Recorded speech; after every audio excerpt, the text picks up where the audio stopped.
안녕하세요, 난리부르스입니다. 이번 영상에서는 첫 번째로 기타 튜닝하는 방법을 간단하게 설명드릴 거고요. 두 번째로 기타 튜닝할 때 반드시 알고 계셔야 되는 좀 중요한 부분들을 설명드릴 거고요. 세 번째로 기타 튜너는 어떤 거를 쓰면 좋을지 소개를 해드리겠습니다. 자, 그럼 기타 줄 번호부터 시작하겠습니다. 1번 줄은 맨 밑에 있고 얇은 줄이 1번 줄입니다. 그리고 맨 위에 있고 굵고 낮은 음을 내는 줄이 6번 줄입니다. 그래서 이렇게 연주하면 6, 5, 4, 3, 2, 1번 줄 연주하는 거예요. 1번 줄은 맨 밑에 있는 줄입니다. 보통 1번 줄부터 이렇게 연주하기보다는 6번 줄부터 이렇게 내리면서 연주를 많이 하죠. 요거를 음으로 설명드리면은 미, 라, 레, 솔, 시, 미예요. 자, 미, 라, 레, 솔, 시미인데 한국에서는 도레미파솔라 시도를 많이 쓰지만 한국이랑 몇몇 국가 빼놓고는 대부분 다 C, D, E, F, G, A, B, C를 써요. 그래서 C, D, E, F, G, A, B, C로 미라, 레, 솔, 시미를 바꾸면은 E, A, D, G, B, E가 되는 거예요. 자, E, A, D, G, B, E 요렇게 6개의 노트를 외우셔야 됩니다. 그럼 튜닝을 일단 한번 해볼게요. 여러 가지 튜너가 있겠지만 일단 클립형 튜너를 써보겠습니다. 자, 그리고 1번 줄부터 튜닝을 해도 상관은 없는데 보통은 6번 줄부터 튜닝을 해요. 약간 더 좋은 것 같아요. 6번 줄부터 튜닝하는 게 약간 더 좋습니다. 6번 줄이 더 굵기 때문에 6번 줄부터 튜닝을 하면 자, 일단 6번 줄을 이렇게 연주하시고 자, 이렇게 E가 나와야 돼요. 자, 요건 E가 살짝 천천히 떨어지는데 요 정도는 뭐 넘어갈게요. 그 다음에 5번 줄 연주할게요. 5번 줄은 A가 나와야 되죠. 요 5번 줄도 맞고, 자, 예를 들어 4번 줄을 연주했는데 이건 D가 나와야 되는데, 자, D 옆에 D가 뜨죠. 여기 끝에 보면 D가 뜨죠. 요걸 확인하셔야 됩니다. 그리고 약간 낮게 나오죠. 요거를 천천히 올려서 살짝씩 돌려서 이렇게 맞추는 거예요. 너무 확 돌리면 또다시 튜닝해야 되죠. 그리고 이거를 돌릴 때 잘 보셔야 되는 게, 자, 4번 줄을 연주했으면 4번 줄 잘 따라가서 요거를 잘 찾아서 4번 줄 거를 돌리세요. 엉뚱한 거 계속 돌리면서 안 올라가네 이렇게 되는 경우 많거든요. 그래서 줄을 잘 찾아서 하세요. 이게 기타 튜너 손잡이가 이렇게 양쪽으로 3개씩 있는 경우가 있고 뭐 한쪽으로 있는 경우도 있고 그런데 일단 줄 잘 찾아서 넣으셔야 됩니다. 돌리셔야 됩니다. 계속 해볼게요. 3번 줄은 G가 나와야 되죠. G도 정확하게 나오고 있고요. 2번 줄은 C, B가 나와야 되죠. 지금 약간 낮으니까 살짝 높여볼게요. 그리고 1번 줄 미가 나오네요. 자, 이렇게 소리가 없어지면 한 번씩 계속 쳐주면서 연주하세요. 근데 이렇게 튜닝하지 마시고요. 소리가 없어지면 한 번씩 치면서 튜닝을 해주세요. 네, 이렇게 튜닝하는 방법 설명드렸고요. 튜닝할 때 반드시 알고 계셔야 되는 부분 몇 가지만 좀 설명을 드리겠습니다. 첫 번째로 얼마나 자주 튜닝하느냐입니다. 기타를 시작하신 지 얼마 안 되신 분들이 자주 하는 실수인데 기타 레슨을 시작하면서 튜닝하셨어요? 라고 물어보면은 네, 했어요 라고 해서 연주를 시작했는데 소리가 이상해요. 보면은 튜닝 하셨어요? 근데 언제 튜닝 하셨어요? 그러면 3일 전, 일주일 전에 튜닝 했는데요. 이렇게 얘기하시는 분들이 많습니다. 피아노 같은 경우는 튜닝하는 주기가 좀 길지만 기타는 튜닝하는 주기가 꽤 짧습니다. 생각보다 굉장히 짧아요. 자, 예를 들어서 잠깐이라도 기타 가방에 집어넣잖아요. 그러면 튜닝을 다시 해야 돼요. 하드 케이스면 조금 덜한데 특히 소프트 케이스라면 튜닝을 가방에 한번 넣을 때마다 다시 해야 돼요. 1분이라도 잠깐이라도 기타 가방에 넣었으면 튜닝을 다시 해야 돼요. 자, 가방에 넣으면은 여기 헤드 부분이 닿잖아요. 여기가 터치되기 때문에 또 튜닝이 살짝 돌아갈 확률이 높아요. 그래서 튜닝을 해야 됩니다. 또는 가방에 안 넣더라도 실수로 이렇게 탁 쳤다. 여기 헤드 부분을 툭 쳤다. 그러면은 튜닝 다시 하셔야 돼요. 그리고 기타 놓을 때 이렇게 헤드가 바닥에 닿게 놓잖아요. 그러면은 튜닝 다시 하셔야 됩니다. 기타를 가방에 넣지 않고 스탠드에 잘 보관해가지고 헤드에 전혀 터치를 하지 않았더라도 하루에 한 번씩은 튜닝을 하셔야 돼요. 그러니까 뭐 연주 안 하는 날은 뭐 튜닝을 안 하겠지만 오늘 기타를 연주해야지 그러면 시작하면서 튜닝을 하셔야 됩니다. 자, 온도, 습도에 따라서 또 튜닝이 바뀌어요. 자, 넥은 나무로 돼 있고 기타 줄은 쇠줄로 돼 있죠. 그래서 온도, 습도에 따라서 이게 조금 뒤틀리거든요. 그리고 줄은 또 풀리기 때문에 튜닝이 조금씩 떨어져요. 특히 클래식 기타 같은 경우는 밑에 줄이 나일론 줄로 돼 있죠. 온도, 습도에 따라서 굉장히 변화가 심해요. 그래서 튜닝 연주하실 때마다 매일매일 연주하실 때마다 하셔야 되고요. 사람마다 다르겠지만 공연을 할 때는 10분에서 15분마다 튜닝을 다시 해요. 튜닝이 안 나갔더라도 점검을 다시 하죠. 특히 조명을 받으면서 연주할 경우에 또는 관객이 많을 경우에 온도, 습도가 높아지잖아요. 그러면은 또 튜닝이 잘 나가요. 조명 받으면은 튜닝 굉장히 잘 나갑니다. 그리고 어떤 연주를 하느냐에 따라서 밴딩을 많이 한다, 막 밴딩을 많이 하면은 또 튜닝이 잘 나가요. 어쨌든 튜닝은 자주 할수록 좋습니다. 튜닝이 안 나가더라도 점검하는 차원에서 계속 확인하는 게 좋겠죠. 자, 그 다음으로 조심해야 될 부분은 튜닝을 하실 때 음을 높이면서 튜닝하는 건 괜찮습니다. 그런데 음을 낮추면서 튜닝하는 거는 조금 위험해요. 항상 벌어지는 일은 아니지만 음을 높이면서 튜닝하는 건 괜찮은데 낮추면서 튜닝하다 보면은 음이 연주 중에 살짝 떨어질 때가 있어요. 이거는 기타뿐만이 아니고 바이올린이나 다른 모든 현악기한테 적용이 되는 거예요. 자, 기타 넥과 헤드 사이에 기타 줄을 받치고 있는 요 플라스틱 부분 있죠. 까만색일 수도 있고 보통은 흰색으로 많이 되어 있는데 기타 줄을 받치고 있는 이 너트라는 부분이 기타 줄하고 기타 사이에서 이렇게 마찰력을 일으키고 있어요. 그렇게 딱 받치고 있으니까 마찰력이 있을 수밖에 없죠. 근데 기타 줄을 높이면서 튜닝할 때는 괜찮은데 기타 줄을 낮추면서 튜닝하면은 요게 마찰력 때문에 자연스럽게 내려가는 게 아니고 살짝 걸려있는 수가 있어요. 그래서 연주 중에 탁 조금 더 내려가는 수가 있습니다. 그래서 기타 줄을 낮추면서 튜닝하는 거는 조금 위험합니다. 자, 그래서 보여드리면은 5번 줄이 조금 낮을 경우에는 이렇게 천천히 살살 높이면서 튜닝을 하면 돼요. 그런데 좀 높다, 요런 높을 경우에 실수로 돌리다 보면은 너무 많이 돌리면 높아지겠죠. 이거를 이렇게 낮추면서 튜닝 하시면 안 되고 낮춘 다음에, 너무 많이 낮출 필요는 없어요. 조금이라도 낮춘 다음에 이렇게 살살 올리면서 튜닝 하시면 됩니다. 요렇게. 세 번째로 말씀드리고 싶은 거는, 자, 초보자분들 중에 이런 분들이 있어요. 이렇게 6번 줄을 튜닝하고 나서 살짝 높네요. 자, 낮춰서 다시 이렇게 올립니다. 6번 줄 튜닝하고 나서 5번 줄로 넘어갈 때 그냥 이렇게 치는 경우가 있어요. 예를 들어 6번 줄 튜닝하고 나서 5번 줄 튜닝하고 4번 줄 튜닝하고 3번 줄 튜닝하고 이런 식으로 그냥 내려가는 경우가 있는데 뮤트 하셔야 됩니다. 6번 줄 튜닝하고 나서 5번 줄 튜닝하기 전에 뮤트를 하고 5번 줄 연주하시고 5번 줄만 소리 나게 하세요. 4번 줄 튜닝하고 싶다면은 뮤트 하시고 이렇게 4번 줄만 소리 나게 하세요. 이 튜너가 이게 몇 번 줄이 울리는지 정확하게 모르죠. 그러니까 비슷한 소리, 얘가 애널라이즈 할 수 있는 음을 그냥 애널라이즈 하는 건데 이걸 동시에 여러 개 소리 내버리면 좀 정확도가 떨어지겠죠, 아무래도. 그래서 최대한 정확하게 튜너가 잘 일을 하게 하려면은 깨끗한 내가 튜닝하려는 소리만 정확하게 내도록 하셔야 됩니다. 뮤트를 하면서 다음 줄로 넘어가세요. 자, 네 번째로 조심해야 될 부분은 뭐냐면은 기타 튜너는 지금 연주하고 있는 줄이 6번 줄인지 1번 줄인지 3번 줄인지 몰라요. 그냥 음을 이야기해 주는 거일 뿐이에요. 예를 들어서 자, 지금 4번 줄 레, D에 정확히 튜닝이 잘 돼 있는데 이게 튜닝이 많이 나가다 보면은 자, 요 정도로 떨어져 있으면은 높여야 된다라는 이렇게 사인이 뜨죠. 더 내려가면은 낮춰야 된다는 사인이 떠요.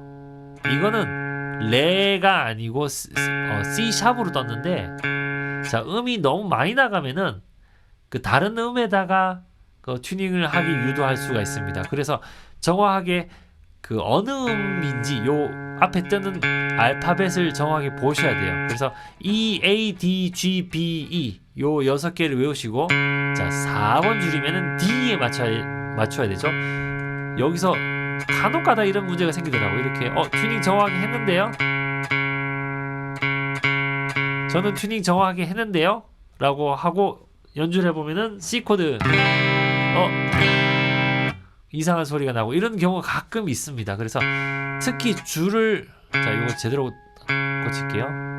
올려서 D에 맞춰야겠죠. 이렇게. 자, 특히 줄을 새 거로 교체했을 경우에 줄이 끊어지거나 또 너무 오래서 줄을 새 걸로 교체하면은 튜닝이 좀 많이 나가 있죠. 또는 많이 오랫동안 방치돼 있던 기타를 튜닝하신다면은 또 튜닝이 좀 많이 나가 있겠죠. 그럴 때 이런 실수를 많이 하게 되더라고요. 정확하게 여기 게이지 눈끝만 보지 마시고 이게 정확하게 어떤 음인지 이것도 체크하셔야 됩니다.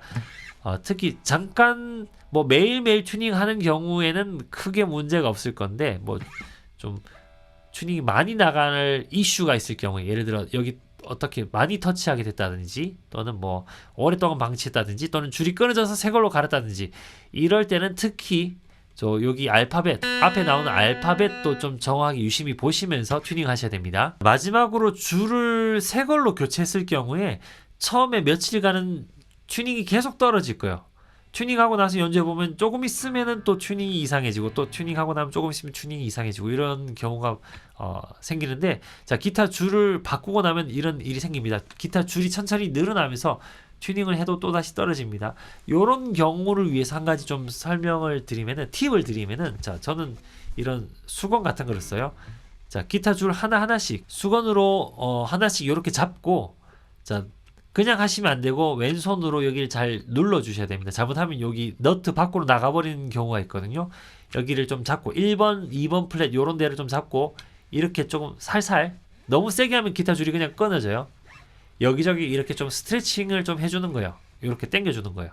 자, 요 기타는 튜닝 한지 좀 돼가지고 기타 줄을 교체한 지 꽤 돼서 튜닝이 안 떨어질 건데 자 줄을 새 걸로 바꿨다면 이렇게 스트레칭을 하고 나면은 튜닝이 또 많이 떨어져 있거든요. 또 다시 튜닝하고 또 스트레칭하고 이런 식으로 또 6번 줄을 다 했다면 5번 줄도 이렇게 스트레칭 좀 하고 4번 줄도 스트레칭하고 3번 줄도 하고 이런 식으로 막 스트레칭을 하면 튜닝이 많이 나갔어요. 그럼 또 다시 또 튜닝하고 또 다시 스트레칭하고 뭐 이렇게 튜닝하고 스트레칭을 자꾸 반복하다 보면은 기타 줄이 빨리 자리 잡습니다. 그래서 공연하기 직전에 뭐 튜닝을 해야 된다든지 뭐 공연 중에 갑자기 기타 줄이 끊어져 가지고 빨리 교체를 했을 경우에 이렇게 스트레칭을 안 하면은 연주 중에 계속 떨어지잖아요. 이럴 때 스트레칭을 자꾸 해주면은 기타 튜닝이 떨어지는 게 좀 많이 덜 할 거예요. 특히 밴딩 많이 한다. 블루스 연주한다 뭐 또 밴딩을 많이 한다 그러면 튜닝이 많이 떨어지거든요. 그런데 스트레칭을 좀 하고 나면은 튜닝이 좀 덜 나가요. 그럼 마지막으로 세 가지 종류의 기타 튜너를 소개해 드리고 마치겠습니다. 첫 번째로 전화기 앱 튜너예요. 자, 전화기 앱 튜너도 퀄리티가 꽤 괜찮습니다. 저는 기타 튜나 한국어로는 아마 뭐 어떻게 되는지 잘 모르겠는데 기타 참치 튜나로 되는 요 앱을 쓰는데 요 앱이 꽤 괜찮더라고요. 또 몇 개 더 괜찮은 거 있지만 뭐 그냥 이게 무난하게 제일 괜찮은 것 같아요. 여기 이쪽 편에 자동이 있고 수동이 있는데 이렇게 하지 마시고 자동으로 이렇게 클릭해 놓은 다음에 이거 튜닝 하시면 됩니다. 요거 퀄리티 꽤 괜찮은데 전화기 튜너의 단점이 뭐냐면은 나 혼자 집에서 조용히 튜닝할 때는 괜찮습니다. 나 혼자서 연주할 때 또는 조용한 곳에서 연주할 때 튜닝할 때는 전혀 문제가 없습니다. 그런데 어디 나가서 연주를 할 때 튜닝을 한다. 그러면은 요 전화기 튜너를 사용할 경우에 내 기타 소리만 들어가는 게 아니고 옆에서 치는 다른 사람 기타 소리도 들어가고 또 뭐 시끄러운 곳이라면은 다른 잡음도 막 들어가니까 정확하게 튜닝을 못 해줘요. 그래서 이 전화기 튜너는 퀄리티는 좋은데 조용한 곳에서만 사용할 수가 있습니다. 그리고 이거 무료입니다. 유료 아니에요. 무료입니다. 혹시 뭐 잘못 클릭해서 이거 유료인데요 라고 이야기하시는 분들이 계시는데 광고를 옆으로 돌리시면은 무료입니다. 이거는 무료 전화기 앱도 충분히 퀄리티 괜찮습니다. 그래서 일단 나는 기타를 시작한 지 얼마 안 됐고 집에서만 연주한다 하시는 분들은 튜너를 위해서 돈을 쓰지 마시고 무료 앱을 다운받으셔가지고 전화기로 튜닝 하시면 됩니다. 퀄리티 충분히 괜찮습니다. 그런데 나는 이제 외부 활동을 조금씩 하면서 뭐 동호회라든지 밴드라든지 또는 교회에서 찬양 인도라든지 찬양 반주라든지 이런 걸 하게 된다 그러면 또 다른 튜너가 필요하겠죠. 그럴 때 첫 번째로 추천하는 튜너가 클립형 튜너입니다. 자, 요런 클립형 튜너는 요 집게 부분을 기타 헤드 부분에 이렇게 꼭 집어두면은 기타를 연주할 때 발생하는 그 진동에 대한 진동을 감지해 가지고 음을 알려주는 시스템이에요. 그리고 요 클립형 튜너의 장점은 일단 주변이 시끄러워도 튜닝이 충분히 가능하고요. 옆에서 뭐 드럼을 치든 다른 기타가 아무리 뭐 여러 가지 크게 소리를 내든 또는 사람이 노래 부른다고 크게 소리 질러도 내 기타 튜닝을 정확하게 할 수가 있습니다. 그런 장점이 있어요. 그런데 단점은 요 클립형 튜너가 잘 부러져요. 특히 요 부분이 잘 부러지더라고요. 기타 헤드 부분에 이걸 집어놨다라는 거를 깜빡하고 그냥 소프트 케이스에 집어넣으면은 이거 금방 부러집니다. 요 부분이 금방 부러지더라고요. 이게 다 플라스틱이라서 좀 빨리 부서지게 디자인이 됐어요. 이거 클립형 튜너가 부서진 게 수두룩하게 있거든요. 집에 버리지는 못하고 잘 작동은 잘 되는데 여기가 부러져 가지고 못 쓰는 게 수두룩해요. 반면에 요 폴리튠 요거는 가격은 좀 있는데 요 부분이 잘 부러지는 부분이 그래도 쇠로 만들어져 가지고 조금 더 튼튼하게 안전하게 오래 쓰는 것 같아요. 그리고 클립형 튜너 고르실 때 기능이 적은 걸 고르셔야 됩니다. 자, 보통 일반적으로 보면 뭐 바이올린 기능, 뭐 우쿨렐레, 베이스 뭐 등등 뭐 옵션 여러 가지 뭐 누르면은 여러 가지 옵션이 나오는데 그 다 쓸모 없어요. 그냥 튜너가 잘 되는 게 좋습니다. 뭐 옵션을 기타로 바꾸고 베이스로 바꾸고 이렇게 하는 거 필요 없거든요. 물론 그런 기능이 있다면은 기타 튜닝 할 때는 기타로 설정을 해놔야 되지만 없는 경우에 이런 폴리튠 같은 경우는 뭐 그냥 쓰시면 돼요. 그냥 잘 되더라고요. 그리고 이런 클립형 튜너가 분실하기 굉장히 좋습니다. 헤드에 꼽아놨는데 헤드에 있는 줄 모르고 그냥 기타 가방에 집어넣고 가져가는 수가 많아요. 그래서 제가 학교 다닐 때 교수님 튜너를 일주일간 쓴 적이 있는데 교수님한테 전화가 왔었어요. 너가 가지고 있냐고. 아무튼 잊어버리기 굉장히 좋아요. 마지막으로 공연을 진짜로 많이 하시는 분들한테 추천하는 튜너는 페달형 튜너예요. 자, 요거는 주로 일렉 기타 연주자들이 많이 쓰는데 뭐 통기타 연주자들도 공연을 많이 한다면 이거를 또 많이 쓰게 되더라고요. 특히 페달 보드를 만드시는 분들은 이게 거의 필수예요. 연주 중에 튜닝을 자주 해야 되잖아요. 그럼 요 버튼을 누르면은 튜닝이 켜지면서 뮤트가 돼요. 그래서 소리가 밖으로 안 나가는 거죠. 자, 요거는 폴리튠이라고 TC 일렉트로닉에서 나온 건데 요거랑 같은 회사예요. 네. 요 폴리튠이고 요거는 알리익스프레스에서 그냥 싼 거를 실험 삼아 한번 사봤어요. 근데 튜닝은 잘 되는데 다른 사람들 이야기로는 고장이 잘 난다고 하더라고요. 복불복이에요. 좀 오래 쓸 수도 있고 금방 고장 날 수도 있습니다. 근데 폴리튠 요거는 꽤 검증된 브랜드라서 꽤 괜찮아요. 그리고 저는 큰 거보다 작은 걸 좋아해가지고 페달보드가 무거우니까 작은 거를 구입했는데, 자, 요거는 퀄리티가 굉장히 괜찮아요. 굉장히 빠르게 작동하고 센서도 정확하고, 그래서 공연을 굉장히 많이 한다 그러면은 연주 중에 그냥 딱딱 켜고 빨리 튜닝 체크하고 다시 또 딱딱 눌러서 연주 다시 하고 이런 식으로 진행을 해야 되기 때문에 페달형 튜너, 이게 또 공연 많이 하는 사람한테는 또 필수예요. 이번 영상에서는 튜닝하는 방법, 그리고 튜닝할 때 알고 계셔야 되는 내용들, 그리고 세 번째로 튜너 종류에 대해서 설명을 드렸는데요. 예전부터 튜닝하는 법 한번 다뤄야지 라고 계속 생각을 하고 있다가 계속 미뤘던 거를 오늘 영상을 만들어서 올리게 됐습니다. 지금까지 긴 영상 봐주셔서 감사드리고요. 정확하게 튜닝을 하고 또 좋은 소리로 연주하시게 되길 바라면서 나중에 무대 위에서 만나 뵙겠습니다. 감사합니다.